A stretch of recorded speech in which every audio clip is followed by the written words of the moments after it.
For years, Greta Van Fleet have been one of the most polarizing bands in modern rock.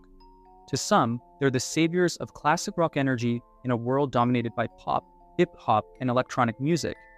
To others, they're little more than Led Zeppelin imitators, a throwback act with nowhere new to go. But here's the question fans can't stop asking in 2025.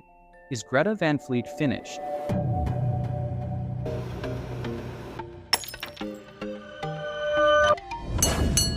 As of now, the band's calendar is empty. No shows, no festivals, no upcoming tours.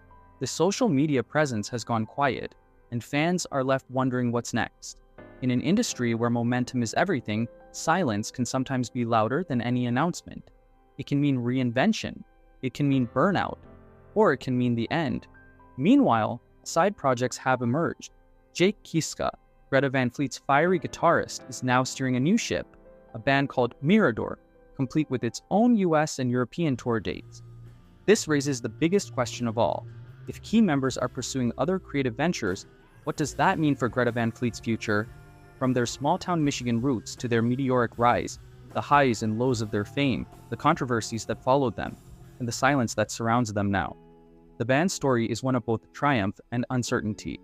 We'll explore what the band members are doing individually, how Jake's new project might signal the start of something bigger, or the quiet end of an era. And by the end of this video, you'll have the full picture of whether Greta Van Fleet is simply on hiatus, or if they're truly finished.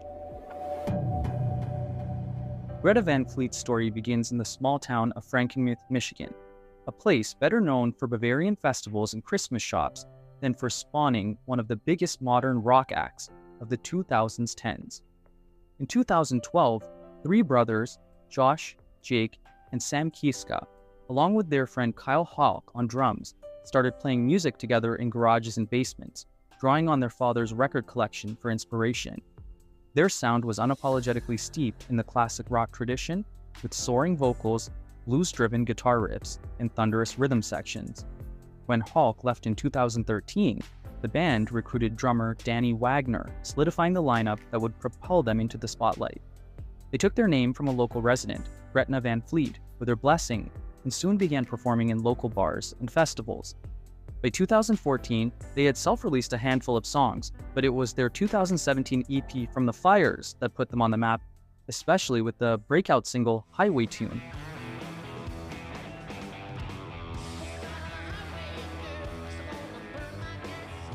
Which raced up the Billboard rock charts and became a viral hit thanks to its vintage sound.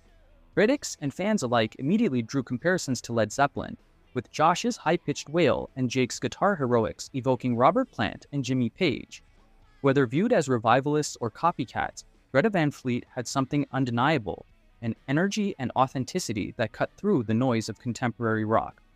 Within months, they were signed to a major label, booking television appearances and headlining shows across the US. Their meteoric rise was underway, but with it came both adoration and skepticism that would follow them for the rest of their career. With the release of their debut full-length album Anthem of the Peaceful Army in 2018, Greta Van Fleet officially stepped onto the global stage and the rock world took notice. The record debuted at number 3 on the Billboard 200, an almost unheard of feat for a young rock band in an era dominated by hip-hop, pop, and streaming algorithms that seemed to leave little room for guitar-driven music. The band was hailed by many as the long-awaited return of arena rock, and they were embraced by classic rock fans who felt that modern music had left them behind. Their live shows became a proving ground, with Josh's theatrical vocals, Jake's blistering solos, Sam's steady groove on bass and keys, and Danny's powerful drumming creating a wall of sound that filled theaters and eventually arenas. But with success came a storm of criticism. Major outlets such as Pitchfork and Rolling Stone accused the band of being derivative, a costume act recycling Led Zeppelin's sound without innovation. Robert Plant himself weighed in, famously joking that Josh was a beautiful little singer, but clearly a carbon copy of his own style. Fans, however, pushed back against the criticism, arguing that every generation has revivalists who breathe new life into older genres, and Greta Van Fleet were simply carrying the torch forward.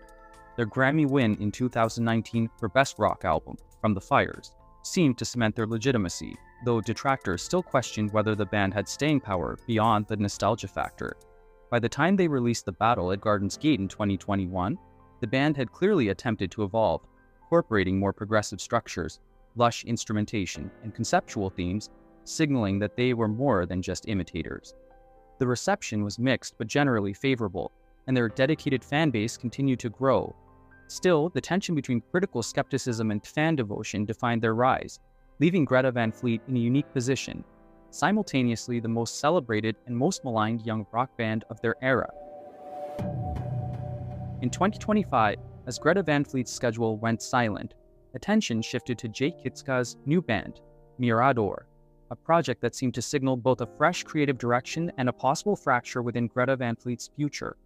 Unlike GVF, whose identity was rooted in carrying the torch of classic rock, Mirador leaned into a more modern alternative and psychedelic sound, blending atmospheric textures with sharp emotional songwriting that immediately set it apart from Jake's work with his brothers.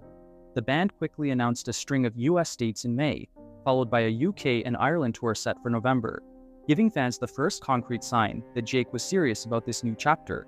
For many observers, the move was telling. If Greta Van Fleet were simply on a short break, would one of its core members be putting so much time and energy into a side project? The timing of Mirador's emergence has fueled speculation that Jake is seeking a freer artistic space, one that allows him to step out of the shadow of comparisons to Jimmy Page and Led Zeppelin, and instead define himself on his own terms. Meanwhile, fans of Greta Van Fleet have been split in their reactions, some embracing Mirador as a natural evolution for Jake, and others worrying that it marks the beginning of the end for the band that first put him on the map. Regardless of interpretation, Mirador's rise demonstrates that at least one key member of Greta Van Fleet is moving full steam ahead creatively, leaving fans to wonder whether the others will follow his lead into new ventures or regroup to keep the band alive. While Jake Kiska pushes forward with Mirador, the rest of Greta Van Fleet's members seem to be scattered across different pursuits, adding to the uncertainty about the band's future.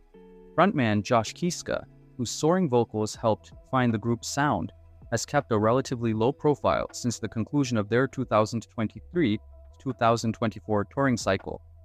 Though no solo projects have been formally announced, he has been spotted in various creative circles, sparking rumors of collaborations or even a personal hiatus to focus on writing and exploration outside of the rock spotlight. Bassist and keyboardist Sam Kiska, long considered the quiet anchor of the group, has been more musically active behind the scenes, reportedly working on production projects and exploring different genres that stretch beyond the hard rock identity of Greta Van Fleet.